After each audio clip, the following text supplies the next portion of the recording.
Watch right now on the Front News Project. Exclusive footage. The Ukrainian Armed Forces turned it into a bloodbath for Russian troops near Pokrovsk. Exclusive material straight from the front lines.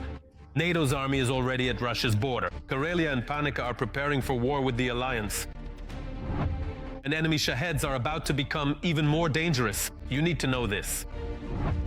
Watch fiery, intense, and blazing footage from the front lines right now.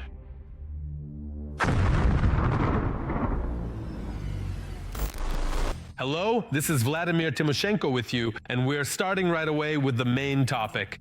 The soldiers of the 155th Separate Mechanized Brigade, named after Anna of Kiev, turned the Pokrovsk direction into a real bloodbath for the occupiers. In a minute, we'll show you this footage, and also the GUR operation in Pokrovsk. A ground corridor was opened up to our special forces, and additional troops have joined them. Our journalists know all the details of what's happening. The decisive battle for Pokrovsk continues. Russian troops are advancing within the city, but Ukrainian forces are holding the defense and launching counterattacks, slowing down the enemy's actions.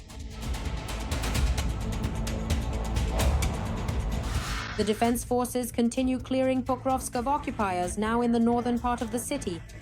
This became possible because over the past few days it was possible to reinforce with personnel and equipment. After a successful airborne operation, additional special forces units joined the GUR commandos, who had secured certain positions and opened a ground corridor. According to the President of Ukraine, special operations of various kinds are taking place in Pokrovsk, but most of them should not be discussed. Russian troops are trying to break through the Ukrainian Armed Forces defenses, attacking in several directions at once. They have concentrated the largest number of soldiers and officers here.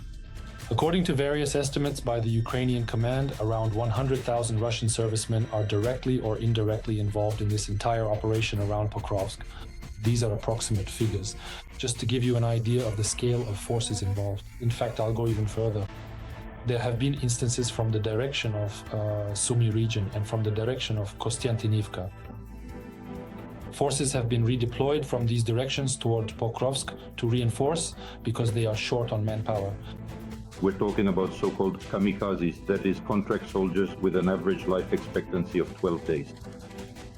So accordingly, these are special units of the Russian army, plus of course Marine brigades. In particular, the 155th Marine Brigade has been redeployed to the Pokrovsk direction with a specific mission. According to the Institute for the Study of War, the occupiers have advanced in the southern part of Mirnohrad and in eastern Rudinske, gradually approaching the city of Pokrovsk itself. At this point, there is no reason to say that Russian occupation forces have established a foothold directly in Mirnohrad. At present, the presence of Russian occupiers has been verified at the territory of the Mine Administration 5.2.6 near Rudinske. It should be noted that the situation is changing dynamically. In other words, the occupiers are trying to intensify their offensive in order to take direct control of locations held by the Ukrainian Defense Forces. The Ukrainian Defense Forces are conducting counterattacks to prevent further advances by the Russian occupiers. The enemy is trying to capture Pokrovsk and the nearby settlements surrounding them and is increasing the number of air attacks. In particular, they are using glide bombs and drones. There is no classic encirclement as it is usually described in textbooks around the city of Pokrovsk. In other words, there is no solid ring. It is not closed. That's on the one hand. On the other hand, the part that is still open is about 5 kilometers wide. But it's an extremely critical distance and it no longer matters because Russian drones are already there, Russian sabotage and reconnaissance groups are already present, shells are flying in, and over the past week, the situation for the movement of Ukrainian troops has become as bad as possible. According to the General Staff, over the past 24 hours, Ukrainian defenders have stopped 55 assault actions by the aggressor. During these combined attacks, up to a tank battalion is used. Of the armed forces of the Russian Federation, that's more than 30 units of heavy armored vehicles. Moreover, they are using a no price is too high tactic. The occupiers are well aware of the superiority of Ukraine's defense forces in the use of FPV drones, and only about 20% of the heavy armored vehicles and accordingly personnel actually reach the positions of Ukraine's defense forces. Despite the enemy's active operations, the AFU continue to hold their positions and destroy enemy forces. Over the past week, the defense forces of Ukraine have successfully counterattacked and managed to liberate 4 settlements: Kucheryavi Yar, Sukhetsky Zatishok, and Shakhov. At the moment, the occupiers are trying to intensify their offensive along the flanks of the Ukrainian grouping, specifically in the area of Vladimirovka, with the threat of advancing toward Prishin. These are combined attacks involving armored vehicles. And in the area of Rodinsk. On the eastern flank of the Pokrovsk operation, in the area of Dobropilya, Ukrainian forces have liberated part of the territory that Russian troops had previously advanced into. According to analysts, the Donetsk region remains the main direction of Russia's offensive this winter, with the goal of achieving significant results by spring 2025.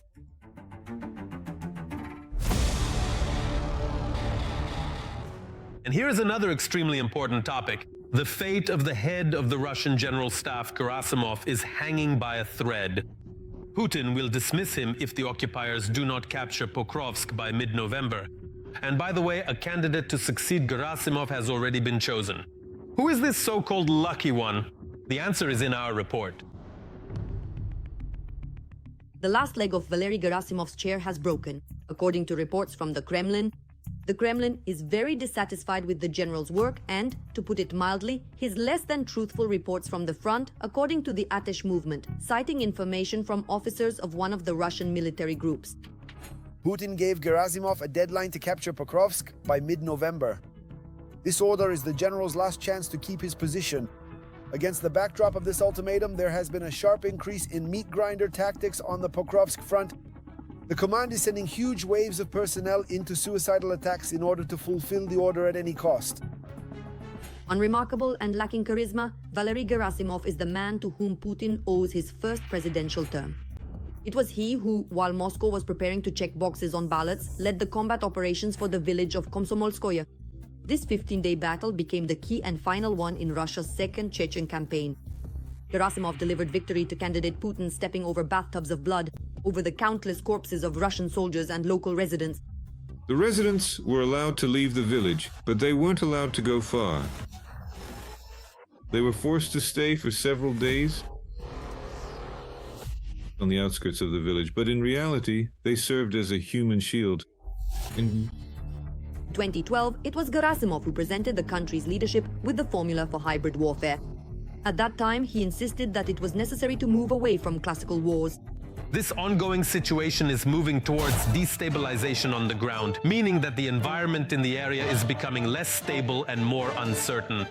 A little later, the Gerasimov formula was tested by the Russians first in Crimea and then in Donbas. According to Bellingcat investigators, it was Valery Gerasimov who, in 2014, initiated the deployment of regular Russian troops near Ukrainian Ilovaisk and the transfer of Russian military equipment to the separatists, from which, by the way, the Malaysian Boeing was shot down, the silent Gerasimov, as he is called among themselves. The Grey Cardinal of the General Staff has outlasted all his flamboyant and loud Critics are individuals who analyze, evaluate, and provide their opinions on various forms of art, literature, music, movies, or other creative works. Their reviews and assessments help audiences understand the strengths and weaknesses of these works, guiding public perception and influencing cultural conversations. Ammo stockpile is currently at 70% as of now. Shoigu, Gerasimov, where the hell are the munitions? Prigozhin has been blown up, Strelkov-Gherkin is rotting behind bars. After the scandal, it was thanks to Valery Gerasimov's efforts that the favorite of Russian Z patriots, General Popov, was sent there. Even Shoigu was removed from the Ministry of Defense, but the silent Gerasimov still remains in his seat. Although rumors of his dismissal have been spreading actively since last summer. And now, supposedly, there are actually grounds for them. If Gerasimov fails to capture Pokrovsk by mid-November, he will be replaced by a certain Viktor Viktorovich Paznikir, who was born and raised not far from the Ukrainian city of Sumy. Not much is known about him. He was awarded the Order of Zhukov by a classified decree, and in February 2024 he received the rank of Colonel General. It's hard to call this military commander a media figure. His name was first mentioned in the media after the start of the operation in Syria. The Lieutenant General held the position of First Deputy Chief of the main operational directorate of the General Staff of the Russian Armed Forces. His briefings were dedicated to the situation around Palmyra and Aleppo, Paznikia also spoke about the work of the Russian military police in the Middle East and criticized the presence of American naval forces in the region. The Lieutenant General's statement about the US plans to develop a global missile defense system caused a major stir. At the Moscow Conference on International Security, Paznikia called Washington a likely adversary of Moscow. To overcome missile defense, Viktor Viktorovich proposed using the Sarmat and Avangard systems. It is still unknown whether Gerasimov will be able to outsmart his adversaries again and hold on. Since the summer, the occupiers have been amassing troops in the Pokrovsk direction and probing for weak spots in the Ukrainian defense. On their side are Russia's vast resources, which they spare no expense to achieve their goals, and a huge number of fortune seekers lured by contracts and the new status of hero. And in 2025, Pokrovsk could become an important and decisive battle, much like the Chechen village of Komsomolskoye once was.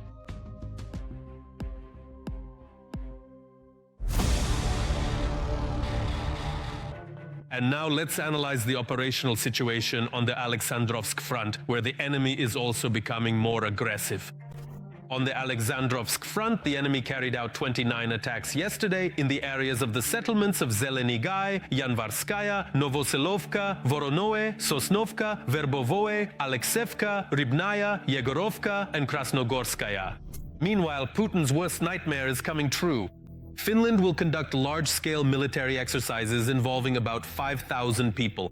15,000 military personnel will take part, with the exercises running from November to December in regions including those bordering directly with the Russian Federation. And in the swamps, there's real panic about this. In particular, the authorities in Karelia are forming people's militias to assist border guards on the border with Finland. All the details are in our next report. It is in effect. Finland is taking preemptive action by deploying 15,000 troops to the border with Russia. The Finns are preparing for the largest series of military exercises of the year. Conscripts, reservists, career military personnel, as well as units from allied countries Sweden and the United Kingdom will take part in them. According to the country's ground forces, the purpose of the maneuvers is to test the army's readiness to defend the state and to strengthen cooperation with NATO allies.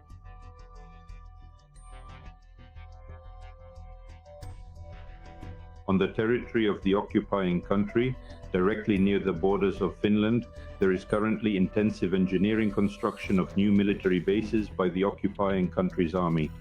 This refers to Petrozavodsk, Kandalaksha and other settlements on the territory of the Russian Federation, which indicate the redeployment of Russian army units directly near the borders of Finland. One of the largest episodes will be the Livalais Sentry exercise, which will take place in southern Finland from November 27th to December 4th. About 7,000 participants will be involved in it. The Russian Federation has constantly made it clear to Finland what threat hangs over this country.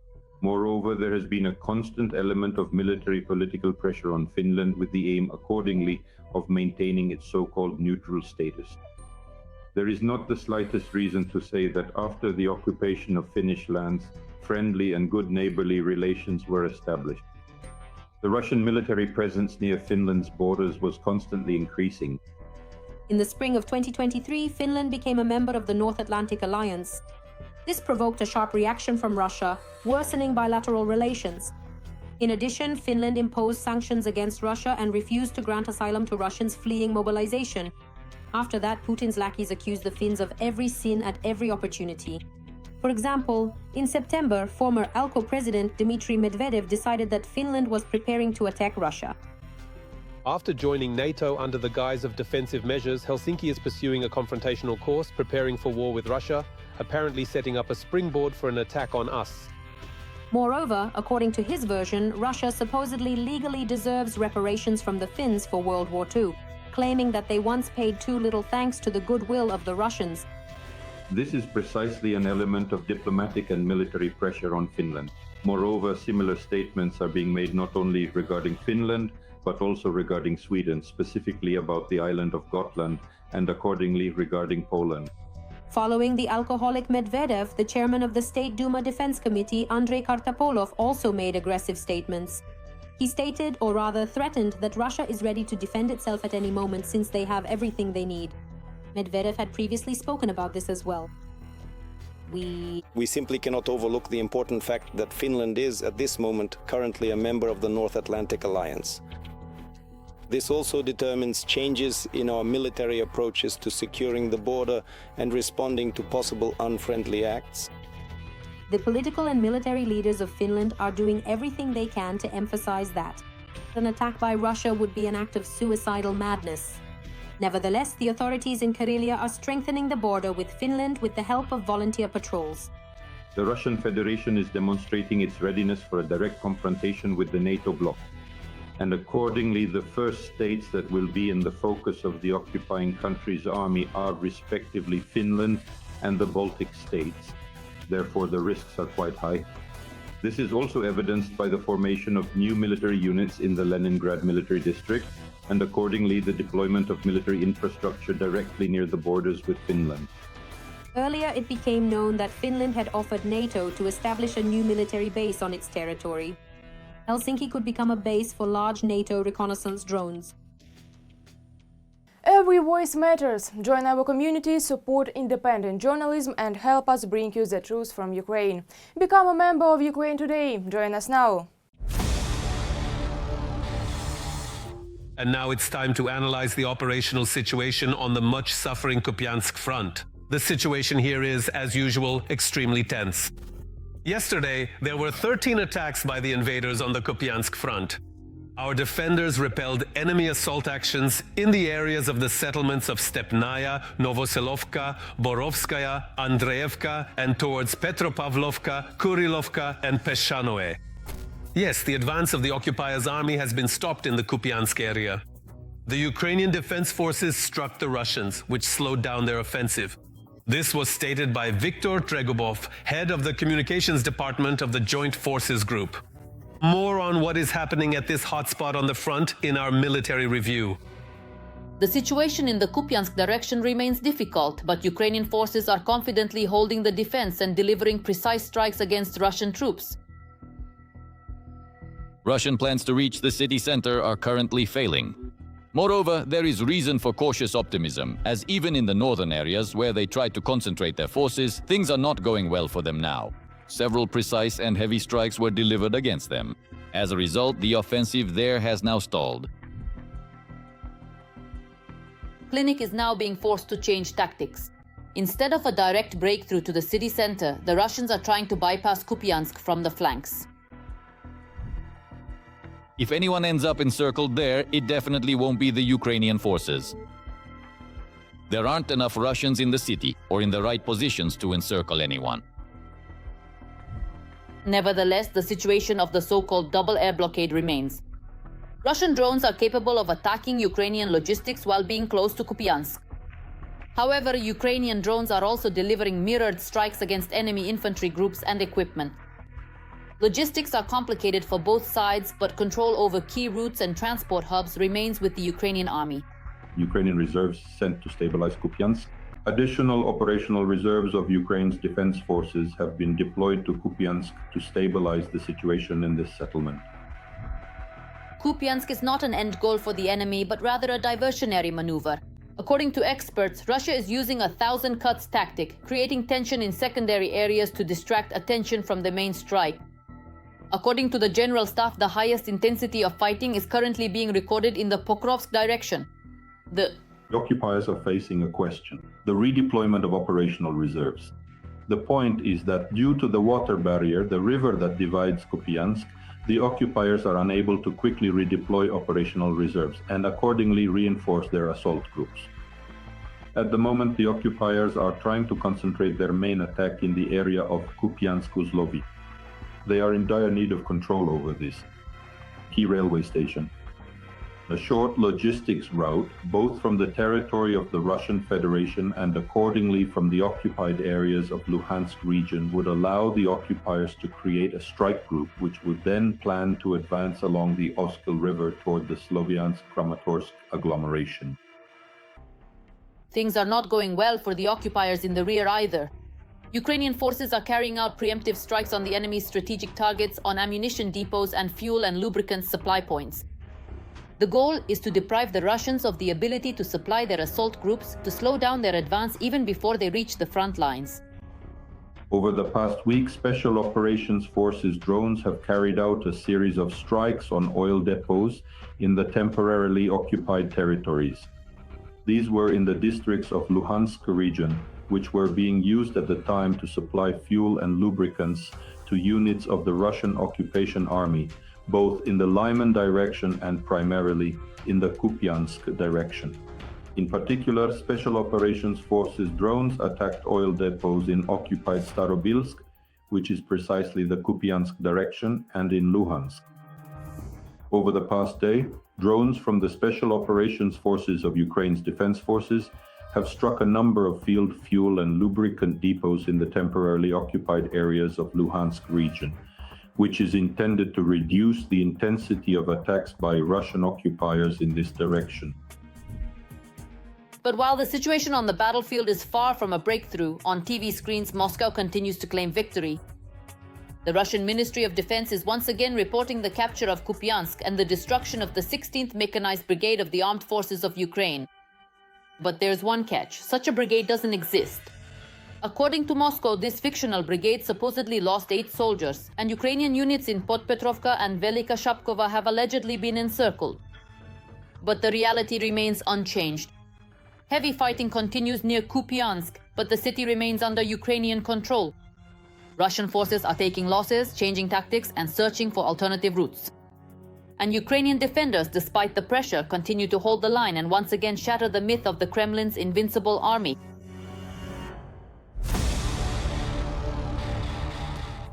And now let's move to the southern Slobozhansky sector of the front. The enemy army's bloody rampage continues here as well.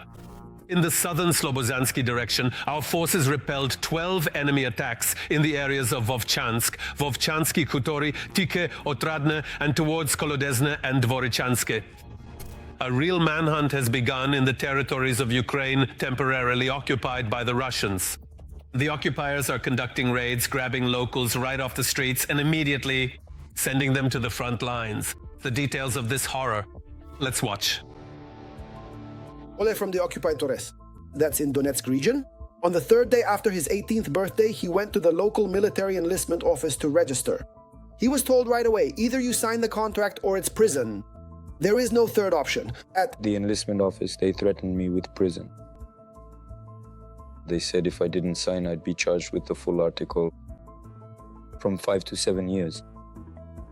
It was impossible to get out of the field camp. The control was extremely strict.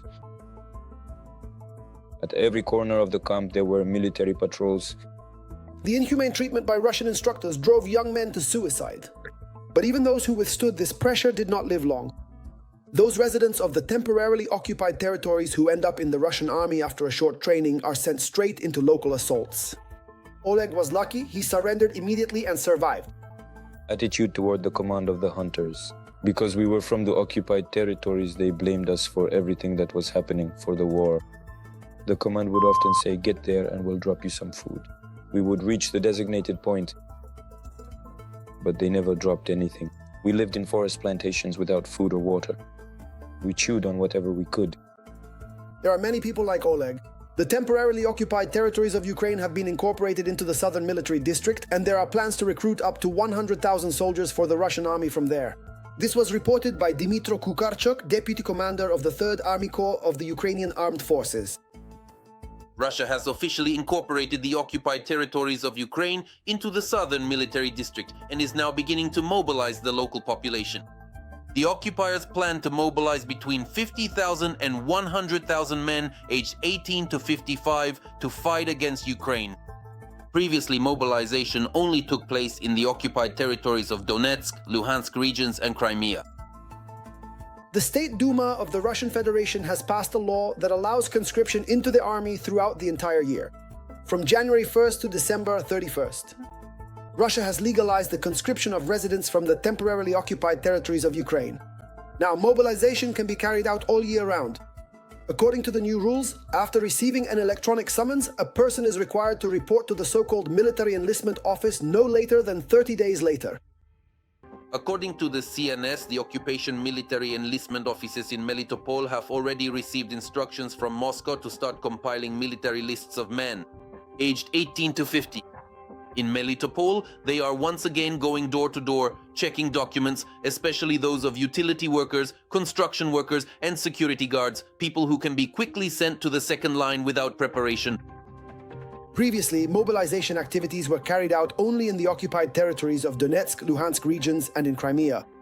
Now they have expanded to all occupied regions, which indicates another attempt by the Kremlin to make up for losses at the front at the expense of Ukrainians. The personnel of the so-called 1st and 2nd Army Corps, which are military units operating under the authority of the self-proclaimed LNR, or Luhansk People's Republic, have experienced a notable increase in their numbers. The total number of personnel in these two Army Corps rose from an already considerable force of 35,000 individuals in the year 2022 to a much larger and more formidable strength of 100,000 people. Now, in some cities in the occupied territories of Luhansk region, local residents themselves call them women's towns. Not because, well, let's say it's not a derogatory term. It's due to the complete absence of male population, total mobilization. Losses in local assaults have to be compensated somehow. The number of contract soldiers, as well as the money for them, is decreasing. Total mobilization in the temporarily occupied territories is an attempt to make up for the losses. Having survived, and after being captured by the Ukrainians, Oleg realized that his life in the Russian army wasn't worth a dime. After ending up in the Russian army, I realized it's all bullshit, because they just want to wipe us all out here.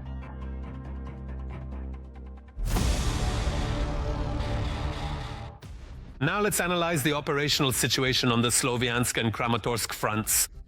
On the Sloviansk front, the defense forces repelled 8 enemy attacks near Serebryanka, Dronivka, Fedorivka, and towards Siversk. On the Kramatorsk front, there were 2 combat clashes yesterday. The invader tried to advance near the settlement of Shasiv Yar and towards Stuposhki. Now, attention! Russia has upgraded the Shaheds, and now it's even harder to intercept them. And the most unpleasant part is that, attention, the American side is actually helping the Russians with this. How is that possible? What is even going on? What should we do about this? Let's figure it out together, step by step. Besides the war on the front lines, there is also a technological war going on.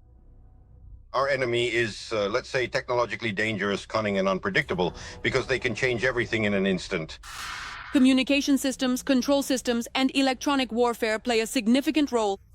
The key issue is complexity in order to be able to counter the enemy. The speeds are no longer the same. The enemy uses various means to make their drones less vulnerable to our electronic warfare. In 2024, jet-powered Shaheds equipped with electronic warfare countermeasures were spotted over Ukraine. In fact, they are trying to turn the large, unwieldy Shahed into an FPV analog, which is controlled via radio channel directly from the territory of the Russian Federation or from occupied territory. This Shahed is equipped with an onboard video camera that can transmit footage directly. And again, let me repeat, we're not talking about mobile communication with Ukraine. We're not talking about LTM or DEM. We're talking about a special dedicated modem. I brought it to show you. It's about the size of a brick, and it allows radio channel information to be transmitted directly to Russia. This is not the first time the Shahed has been upgraded by the Russians in an attempt to bypass Ukrainian air defenses. CRPA antennas are devices that allow drones to maintain navigation even under intense electronic jamming.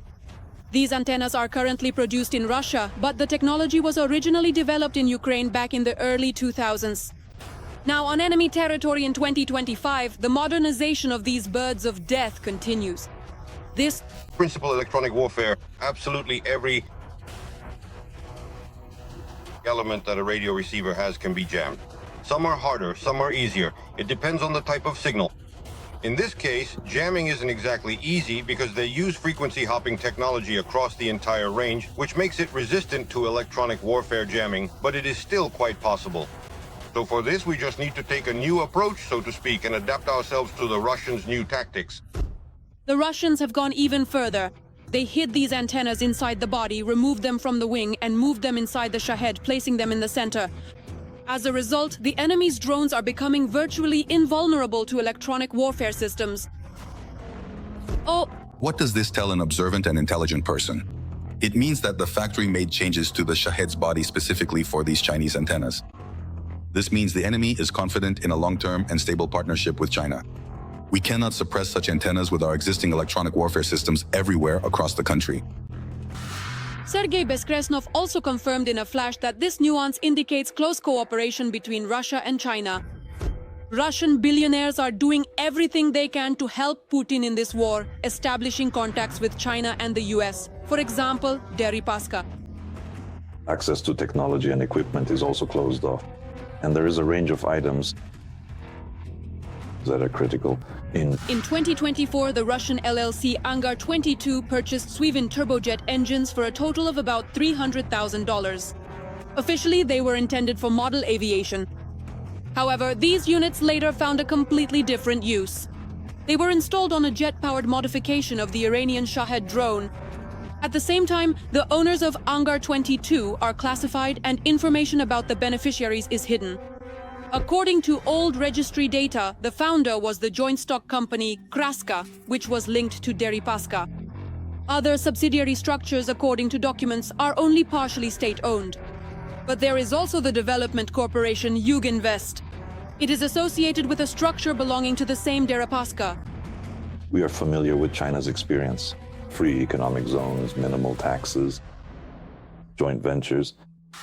Supplies to the company linked to Putin's wallet were delivered directly from the Chinese manufacturer Swivin, which also has an American branch, Swivin USA. Angar 22 is already under American sanctions. In fact, the story of Angar is an illustration of how the Russian military-industrial complex, cut off from Western technology, seeks workarounds, indirectly cooperating with the United States through China under the guise of scientific research.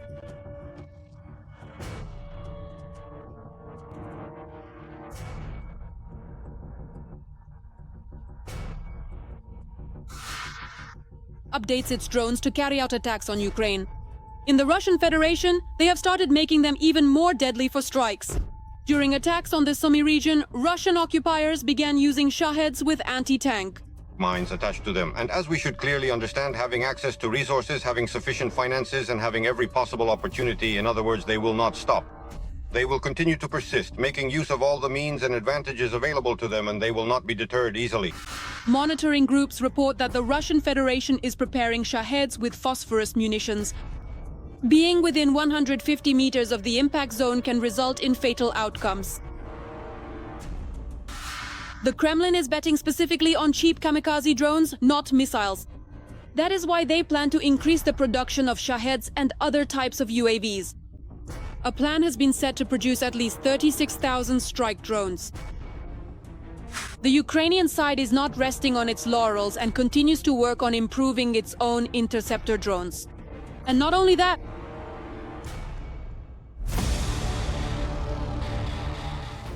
That's all for today, but very soon there will be new updates on the Front News program. Unique materials from our journalists in the hottest spots of the war, obtained so that you know the truth. This was Vladimir Timoshenko with you. Take care of yourselves and your loved ones.